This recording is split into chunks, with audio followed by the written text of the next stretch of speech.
Bienvenue aventuriers, aventurières. Il est temps de faire une pause. Une pause au coin du feu. Une pause tous ensemble. Pour ce temps de petite veillée, une mini veillée, où je vais vous raconter une histoire. Ce feu symbolique, ce feu de camp symbolique, nous permet de nous rassembler, de nous reposer, de tout ce travail qu'on fait sur soi au fil du chemin, de la connaissance de soi. C'est pas évident. Alors parfois ça fait du bien de s'arrêter et de juste écouter une histoire, de juste se poser, regarder le feu, regarder la lumière. Parce que c'est bien d'aller chercher la lumière qui est en nous.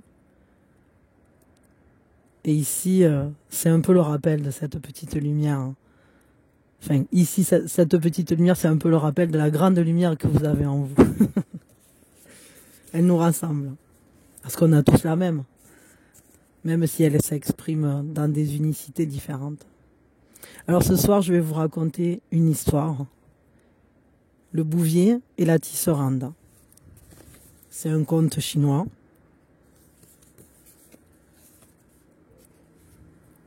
Et j'espère qu'il vous plaira, qu'il vous fera passer un joli moment.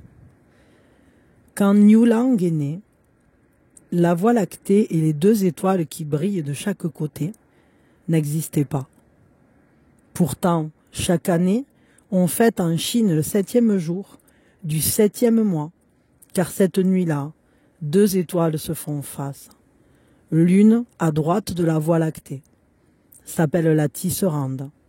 L'autre, à gauche, le bouvier. Depuis son plus jeune âge, Niu Lang avait un seul ami, son buffle. Aussi le surnommait-on le bouvier. Le buffle était noir et très grand, ses cornes blanches. Ses longs cils bruns en faisaient le plus beau de tous aux yeux du bouvier. Niu Lang connaissait si bien son buffle qu'il avait parfois l'impression de l'entendre parler. Chaque matin, il partait tôt de chez lui et ne revenait qu'après le coucher du soleil. Il emmenait le buffle avec lui et toute la journée coupait du bois, retournait la terre de la rizière, puis cueillait quelques fruits avant de rentrer chez lui. Le bouvier venait d'avoir 16 ans et sa sœur, qui était l'aînée, ne pensait qu'à une seule chose, trouver un bel et riche époux pour partir en ville se marier. Mais leurs parents étaient d'humbles personnes qui n'avaient pour toute richesse que leurs 2 enfants, un buffle et quelques arpents de rizière. Tandis que la sœur du bouvier, que l'on surnommait Fleur de Prunier, car elle passait son temps à rêver sous un prunier, ne cessait de ne rien faire, si ce n'est d'imaginer son futur époux et de pleurer parce qu'elle était trop pauvre pour le rencontrer. Le bouvier, lui, partait chaque matin avec le sourire et revenait tous les soirs plus joyeux encore. « Pourquoi es-tu si heureux tous les jours, alors que tous les jours se ressemblent ?» lui demandait Fleur de Prunier. « Je ne sais pas, c'est peut-être grâce au buffle. Chaque jour on dirait le même, pourtant j'ai l'impression de mieux le connaître toutes les fois que le soleil se couche. »« Mais un buffle n'a aucune valeur, » répondit Fleur de Prunier en ricanant. « Pour l'instant, c'est la seule que je connaisse et elle me contente. » Ainsi, frères et sœurs passaient leur journée, l'un content de sa vie, l'autre regrettant celle qu'elle n'avait pas.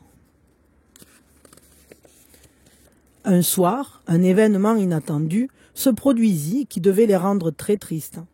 Leurs parents les appelèrent dans leur chambre. Ils vinrent aussitôt à leur chevet et les virent pâles et tremblants. « Maman, papa, vous êtes malades ?» s'écrièrent les 2 enfants. La mère se releva un peu sur ses coudes et dit « Mes enfants, écoutez-moi, quand nous sommes mariés, votre père et moi, c'était le même jour, bien sûr. Ce jour-là, nous avons souhaité de nous aimer, mais aussi de mourir ensemble, le même jour, à la même heure. »« Il faut vous guérir !» s'écria le bouvier. « Nous sommes trop pauvres pour acheter des médicaments, » dit Fleur de Prunier. « Tu te trompes, ma fille, » s'exclama le père. « Nous ne sommes pas riches, mais nous possédons un coffre rempli de jade. Ce sont des pierres précieuses, très précieuses. Je les ai trouvées tout au long de ma vie en retournant la terre de ma petite rizière. Aujourd'hui, elles te reviennent à toi, mon fils, car tu es l'aîné et le seul garçon. Ma maison, ma rizière et le buffle t'appartiendront aussi. J'espère, reprit la mère, que tu trouveras un bon mari pour ta sœur. Sur ces paroles, les parents du Bouvier et de Fleur de Prunier fermèrent les yeux et virent scintiller des étoiles sous leurs paupières. Dès le lendemain, Fleur de Prunier ne passa plus son temps à rêver d'un bel et riche époux. Elle imaginait de quelle façon elle pourrait prendre les précieux jades que son frère possédait désormais. Le Bouvier savait qu'il possédait un trésor qui pouvait changer le cours de sa vie. Pourtant, il s'en moquait et ne songeait surtout pas, comme sa sœur, à l'échanger contre de l'argent. Il gardait la clé du coffre avec lui et partait chaque matin, comme d'habitude, avec son buffle.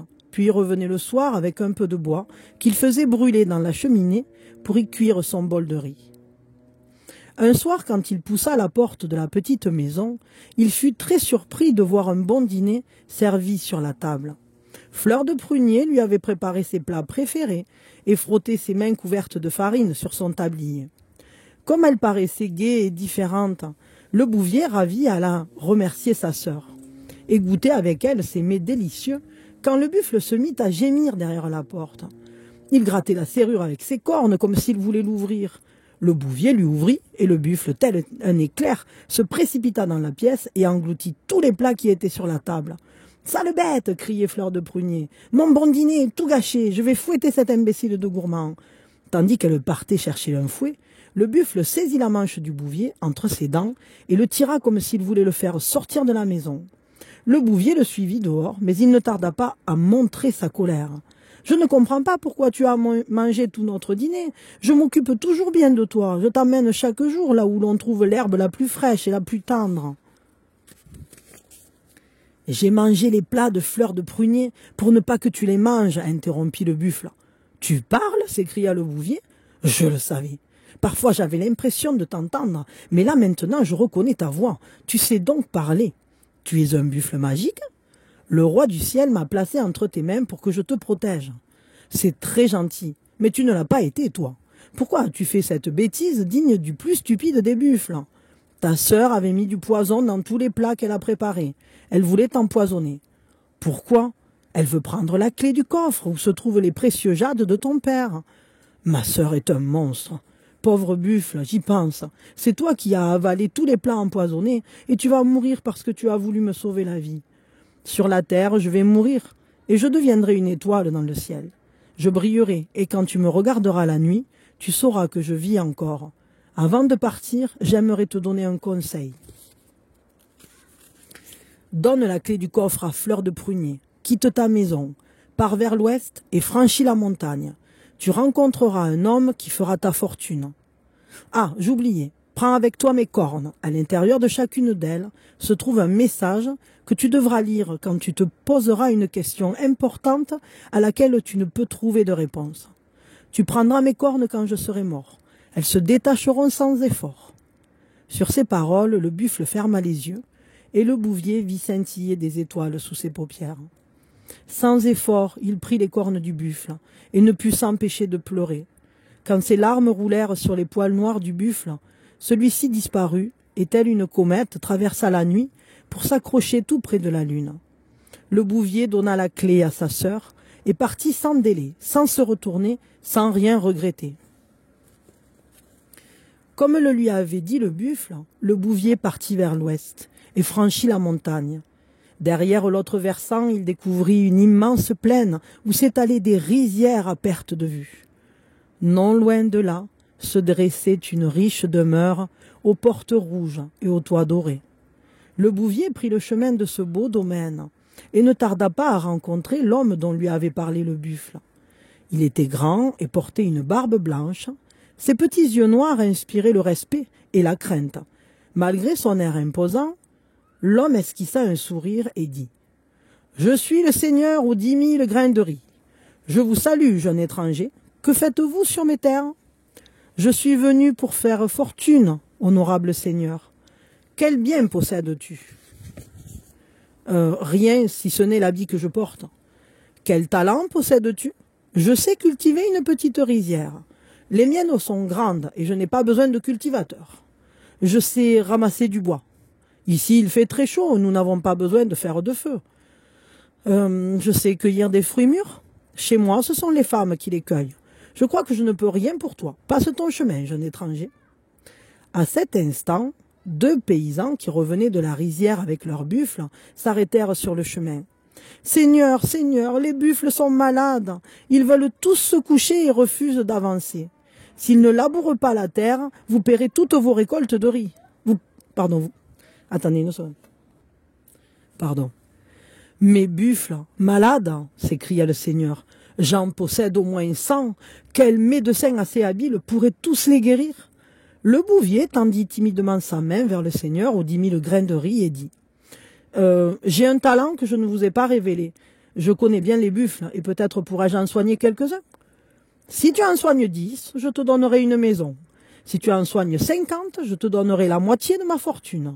Et si tu les soignes tous les 100, j'exaucerai ton souhait le plus cher. » Le bouvier mena 10 buffles sur l'autre versant de la montagne et leur fit manger de l'herbe tendre et fraîche. Puis il les lança au galop pour qu'ils rejoignent le domaine du Seigneur aux 10 000 grains de riz. Ce dernier crut entendre une avalanche, puis le tonnerre et encore la foudre. Quand ces buffles dévalèrent d'un pas vigoureux les rochers de la montagne. Au loin, il entendit un tremblement de terre, vit surgir une inondation de perles noires, une bourrasque de buffles plus intrépides et fougueux les uns que les autres. « Cher bouvier, tu as guéri 10 buffles, et je te donne la plus jolie de mes maisons en récompense. J'en guérirai 40 autres, attendez. » Alors le bouvier mena 40 buffles sur l'autre versant de la montagne, et les fit manger de l'herbe tendre et fraîche. Puis il les lança au galop pour qu'ils rejoignent le domaine du Seigneur aux 10 000 grains de riz. Ce dernier crut entendre une avalanche, puis le tonnerre, encore la foudre, quand ces buffles dévalèrent d'un pas vigoureux les rochers de la montagne. Au loin, il perçut un tremblement de terre, une inondation de perles noires, une bourrasque de buffles plus intrépides et fougueux les uns que les autres. « Cher bouvier, tu as guéri 50 buffles en tout, et je te donne la moitié de ma fortune en récompense. J'en guérirai 50 autres, soit le troupeau entier. Attendez. » Quelques instants plus tard, les 50 buffles réapparurent aussi bien portants que le reste du troupeau. Le Seigneur, aux 10 000 grains de riz, prit la main du bouvier et l'accompagna jusqu'à sa grande demeure, aux portes rouges et aux toits dorés. Un grand banquet fut dressé en l'honneur du bouvier, qui avait sauvé les 100 buffles du Seigneur. Tout le monde se régala de mets, de nectar délicieux. Puis le Seigneur demanda le silence, et tous les regards se tournèrent vers lui. « Très honorable bouvier, comme je te l'ai promis en récompense, j'exaucerai ton vœu le plus cher. Parle et j'agirai. » Tous les regards se tournèrent alors vers le jeune homme. À la grande surprise des convives, le bouvier resta silencieux. Il se mordillait les lèvres comme s'il avait peur de parler. « Tu as raison de réfléchir, dit le Seigneur. N'oublie pas que si tu n'avais sauvé que 10 buffles, je t'aurais donné la plus jolie de mes maisons. Et que si tu n'avais sauvé que 50 buffles, je t'aurais offert la moitié de ma fortune. À présent, tu peux souhaiter recevoir ce que j'ai de plus précieux. Ma fille, par exemple, qui est assise près de moi. » La fille du Seigneur aux 10 000 grains de riz s'appelait Jade de printemps, car son visage était aussi pur et scintillant qu'un diamant. Depuis le début du banquet, elle avait gardé les yeux rivés sur le jeune étranger. Malgré son apparence simple, ses habits rapiécés et ses cheveux en désordre, le bouvier était si beau que Jade de printemps l'aima aussitôt qu'elle le vit. Son père avait compris son sentiment. Aussi venait-il de proposer au jeune homme de prendre sa fille pour épouse. Jade de printemps était impatiente d'entendre le bouvier prononcer son souhait et lui souriait avec tendresse pour l'encourager à parler. Le bouvier se leva pour prendre la parole et, à la grande surprise de tout le monde, dit « J'aimerais demander conseil à un ami si vous me le permettez. »« Bien, dit le Seigneur un peu étonné. Va lui parler, mais reviens vite. » Le bouvier partit alors se cacher dans un petit pavillon au milieu du jardin. Il tira de la poche de son manteau une des 2 cornes du buffle. Attendez. Pardon. Le moment est venu de m'aider, cher buffle. Tu m'as dit que je trouverais un message et que je devrais le lire quand je me poserai une question importante à laquelle je ne peux trouver de réponse. Le bouvier glissa les doigts à l'intérieur de la corne et déroula une fine bandelette de papier où il était écrit « Quand tu rencontreras ta future épouse, elle portera aux pieds de très jolis chaussons brodés. Sur l'un, tu verras le dessin d'un dragon, sur l'autre, un phénix. Seule la femme qui portera ces chaussons deviendra ta femme pour toujours. Ne révèle à personne ce secret. » Le bouvier remercia le buffle dans son cœur et traversa le jardin pour rejoindre le seigneur et ses invités. Tout le monde était curieux d'apprendre la décision du jeune garçon. « Tu vas épouser Jade de Printemps, n'est-ce pas ?» Le bouvier prit enfin la parole. « Mais avec votre permission, monseigneur, j'aimerais voir d'abord les chaussons de votre fille. » Sans attendre l'accord de son père, la jeune fille se leva et s'approcha du bouvier. C'était la plus ravissante créature qu'il eût jamais vue. Elle était aussi gracieuse qu'un papillon. Son visage ressemblait à un magnolia à peine éclos, et ses pieds étaient aussi petits que des pousses de bambou. Ravi de ce spectacle, le bouvier examina enfin les dessins qui étaient brodés sur ses chaussons. Hélas, ni phénix, ni dragon ne décoraient le tissu. Seulement un lotus et une fleur de cactus. « Je ne peux pas vous épouser, déclara le bouvier. « Comment » s'exclama Jade de Printemps. « Ce sont mes pieds qui ne vous plaisent pas ?»« Pas exactement. Ils sont trop grands. »« Non, ce n'est pas ça. Trop petits alors. »« Ce n'est pas une question de taille. »« Enfin, jeune homme, interrompit le seigneur aux 1000... Ah, pardon, le seigneur aux 10 000 graines de riz. Expliquez-vous. Expliquez-nous clairement pourquoi vous ne voulez pas de ma fille. Je ne peux pas vous le dire. Jade de Printemps, furieuse, cria d'une voix pleine de larmes et de colère. Comment ce petit gardien de buffle de rien du tout peut-il oser me rejeter? Qu'on l'enferme en prison jusqu'à la fin de ses jours. Le seigneur tenta de juger la situation avec plus de calme. Tu as raison, le bouvier s'est montré ingrat. J'étais prêt à lui offrir tout ce que j'avais de plus précieux et il t'a humilié. Cependant, il a sauvé mon troupeau de buffles. C'est pourquoi je lui accorderai la vie, ainsi qu'une petite cabane au milieu de mes rizières. Et s'il le souhaite, il pourra, contre un salaire de 3 sapèques, soigner mes buffles. J'accepte avec joie, monseigneur, je serai désormais votre employé. Tu aurais pu devenir riche et l'heureux époux de ma fille. Je serai pauvre, mais un heureux garçon gardien de buffles. Sur ces paroles, on emmena le bouvier dans sa petite cabane au milieu des rizières. Chaque jour, il soignait les 100 buffles du troupeau, de mieux en mieux, sans se douter que Jade de Printemps préparait chaque nuit une vengeance de plus en plus cruelle. Ainsi, le bouvier continua son métier de bouvier. Il épargnait chaque mois son petit salaire de 3 sapèques, mais il n'était pas aussi heureux qu'avant. Le premier message de la corne du buffle ne cessait de l'intriguer. Où trouverais-je cette jeune fille aux chaussons brodés, l'un portant un phénix, l'autre un dragon? Je passe mes journées dans les rizières avec les buffles pour seule compagnie. L'argent que je gagne, je n'ai pas envie de le dépenser pour des plaisirs d'un instant, car la seule chose que je souhaite, c'est rencontrer cette mystérieuse créature, ma future femme. Malgré ces interrogations sans fin, le bouvier ne songea pas à prendre la seconde corne de buffle pour trouver une réponse.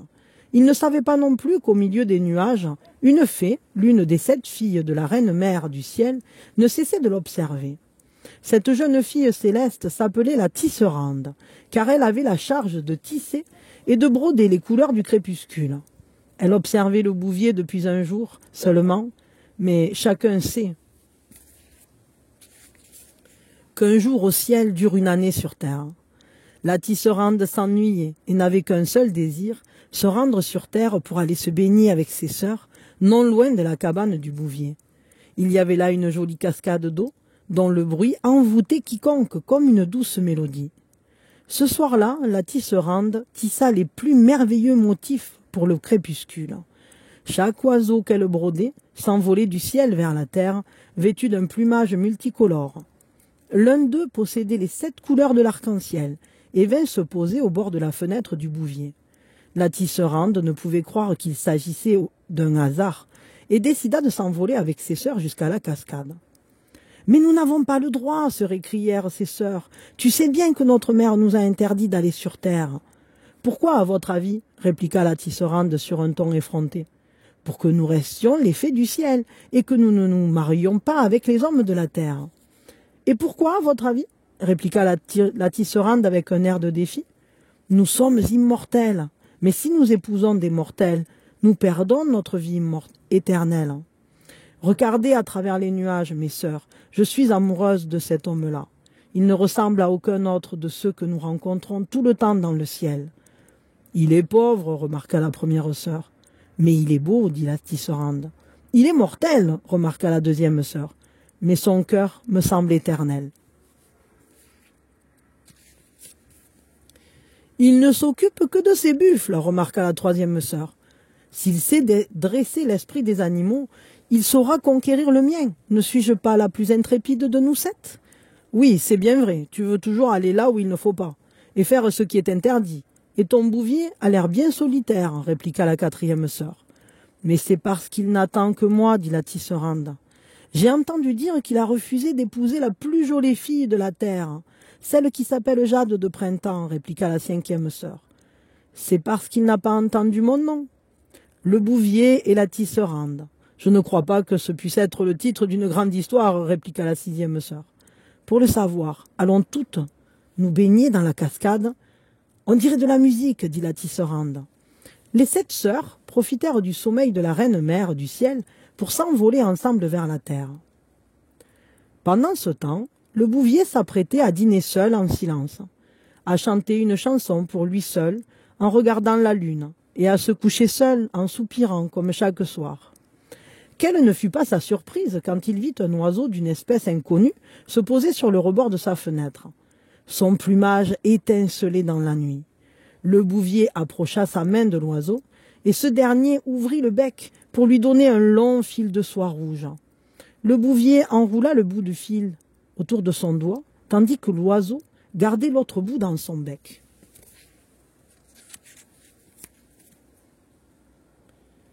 « Suis-moi » semblait dire l'oiseau qui s'envola. Le bouvier le perdit bientôt de vue, car il progressait à tire d'aile au-delà des étoiles. Grâce au fil, il se laissa guider sur un chemin à travers la forêt de bambous qu'il n'avait encore jamais parcouru. Toute la nuit, il s'enfonça dans l'épais amas de bambous. Tantôt il entendait le vol lourd de la chouette qui surgissait des coins les plus sombres. Tantôt il s'enfuyait quand son pied croisait l'anneau luisant d'un serpent. Enfin, avec le jour qui se levait, il vit la lisière de la forêt, une plaine claire et fraîche. Le fil qu'il tenait à son doigt cassa à cet instant. Un rocher plus grand que lui l'empêchait de voir ce qu'il entendait. Des rires et des éclats d'eau. Doucement, il grimpa sur l'obstacle. 7 jeunes filles, plus jolies les unes que les autres, se baignaient sous une cascade d'eau pure. Le mélange de leurs rires et de l'eau, dont elles s'éclaboussaient, était un ravissement. Je vous montre, il y a un petit dessin. Si j'arrive. Voilà.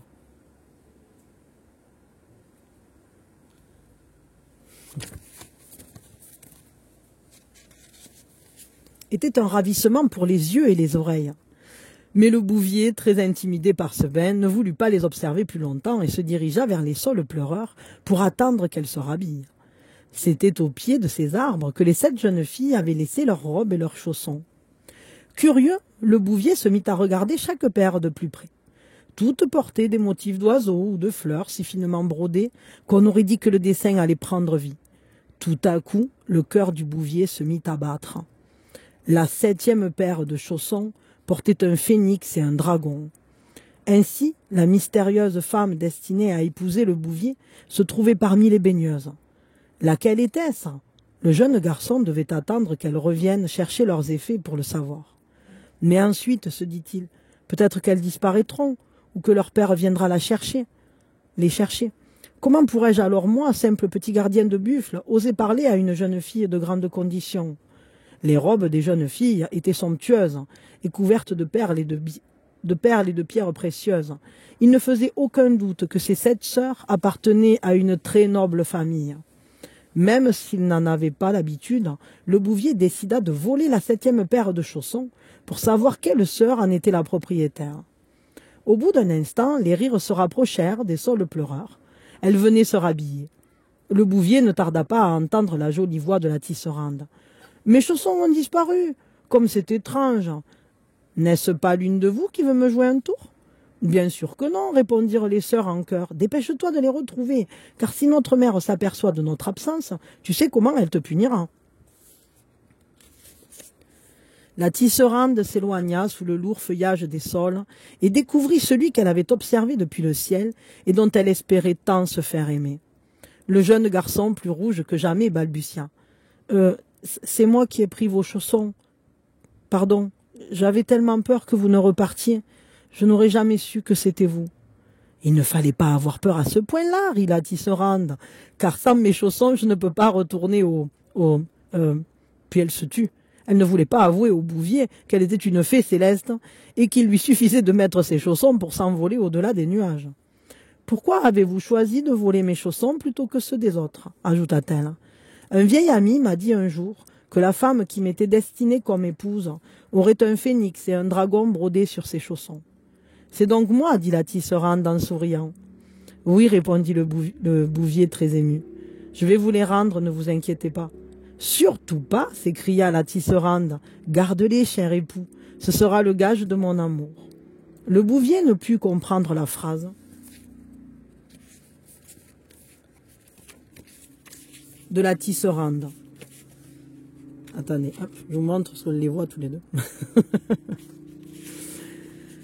En renonçant à ses chaussons, elle renonçait à retourner au ciel comme ses sœurs et à sa condition de fée céleste. Main dans la main, ils s'en allèrent vers la cabane au milieu des rizières. Là, ils devinrent mari et femme, sous l'œil de l'oiseau multicolore qui était revenu pour célébrer leur union. Depuis le début de leur mariage, le bouvier vivait chaque jour dans la crainte de décevoir la tisserande.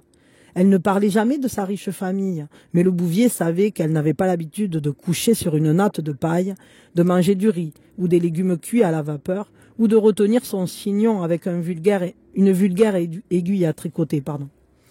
Pour célébrer leurs noces, le bouvier avait dépensé toutes les économies qu'il avait faites pendant 3 ans. Il avait invité le seigneur aux 10 000 grains de riz, ainsi que toute sa famille à partager un festin. Le seigneur, qui avait toujours éprouvé de la bienveillance pour le bouvier, lui avait offert ce jour-là une petite maison beaucoup plus grande que la cabane abandonnée. Même si la nouvelle maison paraissait magnifique par rapport à l'ancienne, la demeure des époux restait beaucoup trop vulgaire aux yeux du bouvier. Jade de Printemps, après avoir vu la beauté merveilleuse de la tisserande, fut encore plus jalouse qu'avant et décida de se venger encore plus cruellement. La fille du seigneur aimait toujours le petit gardien de buffle, mais sa rancune lui inspirait des sentiments qui n'ont rien à voir avec l'amour. Contre toute attente, elle prêta 1000 pièces d'or au bouvier. Ainsi, lui dit Jade de Printemps, tu pourras combler ta femme de beaux cadeaux, elle sera si contente. Sans se douter que Jade de Printemps lui tendait un horrible piège, le bouvier accepta l'argent sans hésiter. Il partit en ville une journée entière pour acheter 101 cadeaux à son épouse bien-aimée. 2 robes de soie, des épingles à cheveux en or, du parfum de l'Ouest, des bracelets de jade, un manteau de plumes de paon. Il revint au crépuscule, chargé de paquets.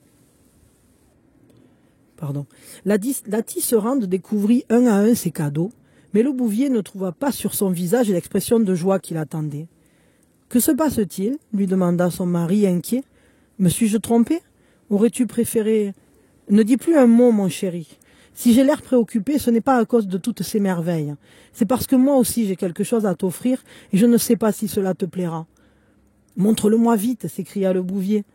Je le voudrais bien, seulement pour l'instant je ne peux pas te le montrer. Je peux t'en parler, c'est tout. Je suis impatient de connaître ce mystère. C'est un mystère, mais ce n'en est pas un non plus. Comment t'expliquer? C'est un mystère parce qu'on ne peut le voir. Ce n'est pas un mystère parce que l'on sait ce que c'est. Je t'en prie, dis-moi tout. Serais-tu heureux d'être papa? Tu attends un bébé? C'est mon cadeau. Tu n'es pas déçu? Je suis si heureux d'aimer la mère de ce bébé. Le bouvier et la tisserande s'embrassèrent tendrement et marchèrent quelques instants sous la lune. Tu sais, dit le bouvier à sa femme, tu te trompes quand tu dis que ce n'est pas un mystère, parce que l'on sait ce que c'est. Ah, pourquoi? On ne sait pas si ce sera un garçon ou une fille. Et tous deux rirent de bon cœur. Depuis plus d'un jour au ciel, chacun sait qu'un jour au ciel dure toute une année sur terre. La reine mère du ciel cherchait sa 7e fille, qui avait osé se rendre parmi les mortels. Les 6 autres sœurs ne tardèrent pas à lui avouer que toute recherche, qu'elle dure 6 mois ou 6 ans, ne servirait à rien. La tisserande avait renoncé à porter ses chaussons brodés. Sans eux, elle ne pouvait s'envoler jusqu'au ciel. Le seul moyen pour reprendre la fugitive était de convaincre quelqu'un de lui mettre ses chaussons aux pieds sans qu'elle ne s'en aperçoive. Mais la reine-mère ne savait pas parler le langage des mortels. Aussi passait-elle ses journées à observer le domaine du seigneur aux 10 000 grains de riz. Depuis que la tisserande attendait son bébé, le bouvier ne cessait de travailler jour et nuit afin de gagner davantage d'argent. Il désirait acheter un beau pavillon avec une cour et un jardin clos où sa petite famille pourrait vivre heureuse. Un soir, alors qu'il nettoyait un à un les sabots des buffles, Jade de Printemps vint le voir. Elle portait à la main un coffre qui paraissait très lourd. « Bonsoir, lui dit-elle, comme tu travailles dur. J'ai entendu dire que tu voulais acheter le pavillon des graines de lotus. Combien de nuits crois-tu que tu doives passer pour t'offrir une aussi belle maison ?»« Je ne sais pas, peut-être 1000, répondit le bouvier. « Et pendant toutes ces nuits, tu seras absent de ton foyer, et ta femme restera seule chez elle. Ne crains-tu pas qu'un de tes riches voisins ne vienne la séduire ? Elle-même, la tisserande ne me trahira jamais. » « Calme-toi, continua Jade de Printemps. Je suis une femme, je connais leurs sentiments. Après t'avoir donné un enfant, crois-tu que la tisserande attendra encore 1000 nuits avant de connaître des jours meilleurs ?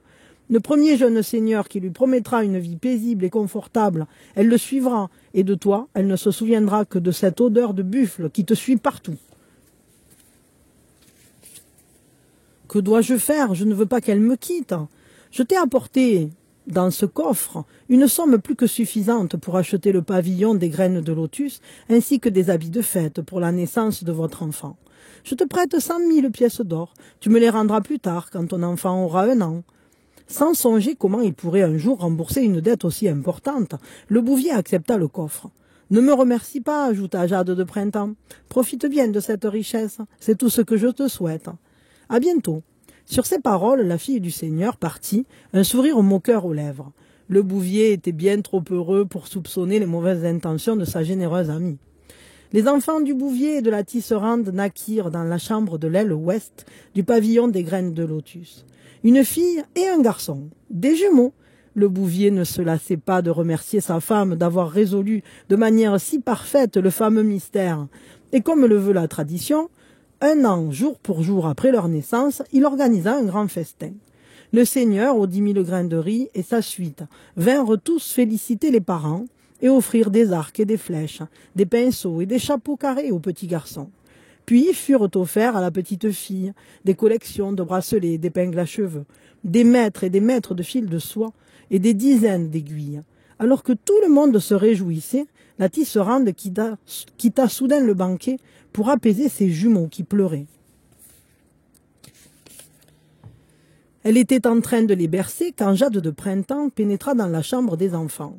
Elle ferma la porte derrière elle et s'approcha des berceaux. Ils sont tous les deux d'une grande beauté.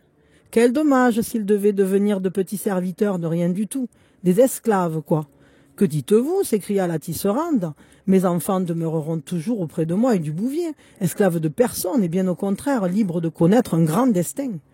Un grand destin, ricana Jade de Printemps, avec un père qui à ce jour me doit plus de 100 000 pièces d'or. Le bouvier n'a jamais emprunté d'argent, il a travaillé pour acheter ce que nous avons. Vous croyez ? Je lui ai prêté plus de 100 000 pièces d'or pour qu'il vous offre des cadeaux et ce pavillon. Je l'avais prévenu, quand les enfants auraient 1 an, il devrait rembourser sa dette. Mais nous n'avons pas le moindre argent. Alors je te propose un marché. Fabrique-moi une robe longue de plus de 10 rouleaux de soie, sur laquelle je veux voir broder toutes les espèces de fleurs et d'oiseaux connus sur terre. Si tu réussis, j'annulerai la dette et vous ne me devrez plus rien. Si tu échoues, je te prends tes enfants et ils deviendront mes esclaves. Ou peut-être que j'en ferai mes propres enfants. Je n'en ai pas, et les tiens sont ravissants. Derrière la porte, le bouvier avait entendu l'horrible marché que Jade de Printemps imposait. « Tu ne toucheras jamais un cheveu de nos enfants, cria-t-il. Ah, j'oubliais, il me faut la robe pour demain matin, au premier rayon de soleil. Mais c'est impossible de broder une robe aussi longue en une nuit, s'exclama le bouvier. Jade de Printemps était déjà partie, laissant le bouvier et la tisserande tout tremblants. La fête aussitôt terminée, la tisserande se retira dans sa chambre et déroula devant elle 10 rouleaux de soie lisses et bleus. Comme elle était une fée, elle connaissait toutes les espèces de fleurs et d'oiseaux.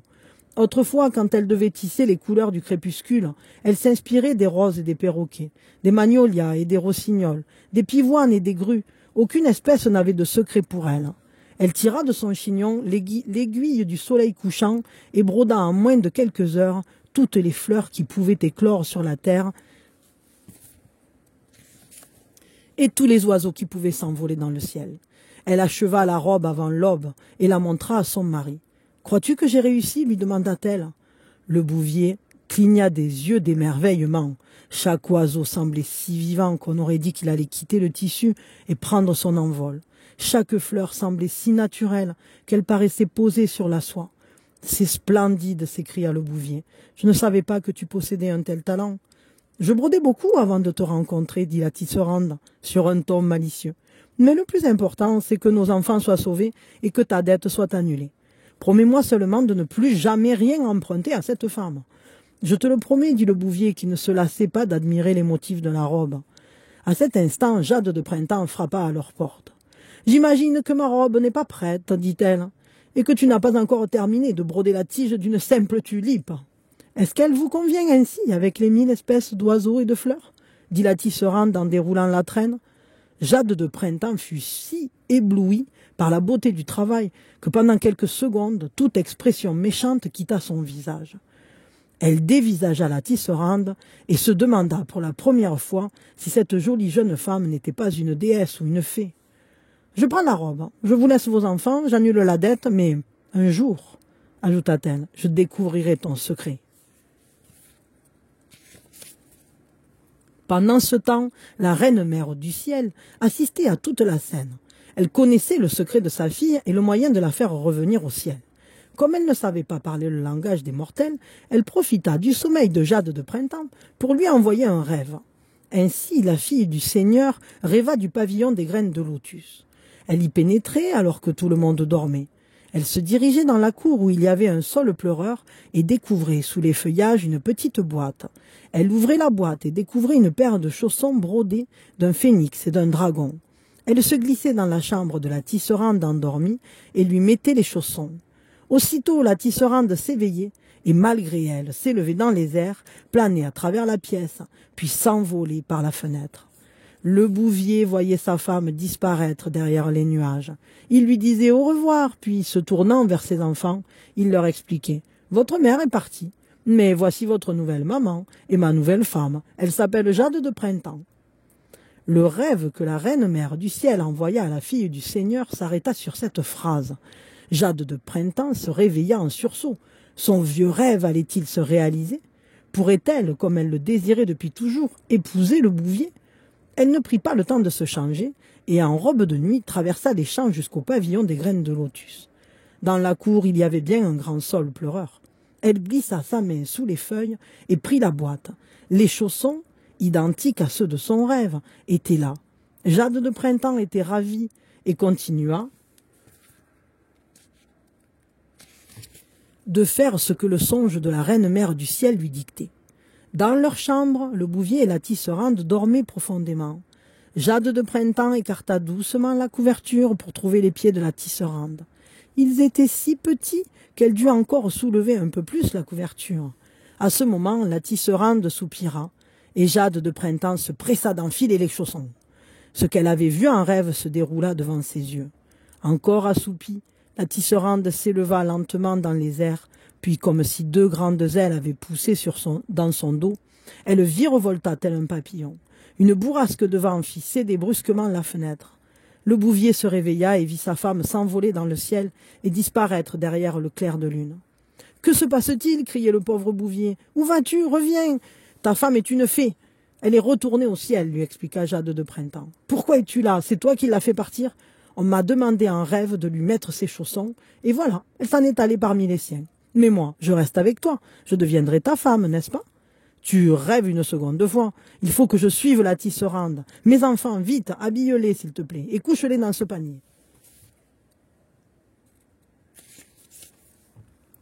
Je pensais que tu m'épouserais après le départ de la tisserande.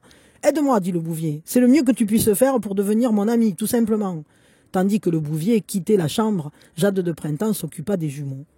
Le bouvier partit alors se cacher dans un petit pavillon au milieu de son jardin.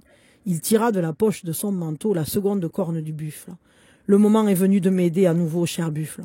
Tu m'as dit que je trouverais un message et que je devrais le lire quand je me poserai une question importante à laquelle je ne peux trouver de réponse.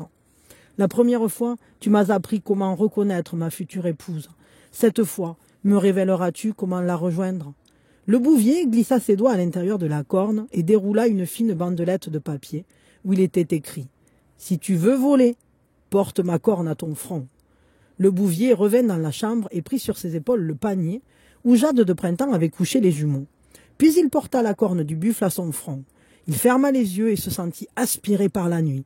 Il filait telle une étoile tout droit vers la lune. Derrière les nuées, il aperçut le palais céleste. Ce voyage au milieu de la nuit avait réveillé les deux enfants. Chacun pleurait et appelait « Maman, maman, reviens !» La tisserande apparut à la porte du palais et se précipita vers ses enfants. Elle les embrassait, les consolait, quand tout à coup un éclair déchira le ciel. La reine mère du ciel était si en colère que le tonnerre et la foudre accompagnaient chacun de ses pas. Elle pointa son doigt vers le bouvier. « Mortel bouvier, tu oses poursuivre ma fille jusqu'au ciel? Et toi, ma fille, tu oses aimer un mortel? Vous serez punis tous les deux. » De son chignon, la reine mère du ciel ôta une épingle et traça dans l'espace une ligne qui se transforma en fleuve. Le fleuve devint la Voie lactée et sépara à jamais le bouvier et la tisserande. Le bouvier se tenait sur la rive gauche, la tisserande sur la rive droite. Mais les jumeaux continuaient d'appeler leur mère et de la pleurer. Leurs cris et leur tristesse finirent par émouvoir la reine mère du ciel, qui permit au couple de se réunir une fois l'an, le 7e jour du 7e mois. Ce jour-là, regardez bien le ciel, et vous verrez que toutes les pies ont disparu. En effet, elles vont toutes former un pont au-dessus des deux rives de la Voie lactée, pour que le bouvier et la tisserande puissent se rejoindre plus vite. Et ce jour-là aussi en Chine, toutes les jeunes filles brodent un joli mouchoir qu'elles posent sous leur tête avant de s'endormir. Elles demandent ainsi à la tisserande de leur montrer en rêve le visage de leur futur époux. Voilà, c'était le conte du bouvier et de la tisserande qui est assez joli. Après, bon, c'est sûr qu'il ne finit pas forcément top, mais c'est des contes, les contes chinois, les contes anciens ont toujours une approche qui n'est pas celle de Walt Disney, quoi. Mais je le trouve beau, ce conte. Je trouve qu'il y a une magie dedans et j'avais envie de vous le lire et de vous le partager. Voilà. J'espère qu'il vous a plu. J'espère que vous avez apprécié cette lecture. Et peut-être vous vous mettrez un mouchoir tissé sous votre oreiller pour savoir qui est votre futur époux. Voilà, ou votre future épouse, pourquoi pas. Je vous fais des gros bisous. Merci aventuriers, merci aventurières d'être restés à l'écoute de ce conte. Et je vous dis à bientôt pour la suite de nos aventures. Je vous fais de gros bisous, je vous envoie plein d'amour. Et l'amour est toujours vainqueur, même quand c'est dans les étoiles et dans la Voie lactée. Des bisous et des bisous. Merci d'avoir été là. Vous pouvez mettre des petits pouces, vous abonner, tout ça si vous avez apprécié. Et je vous dis à très vite pour la suite de nos aventures. Bisous.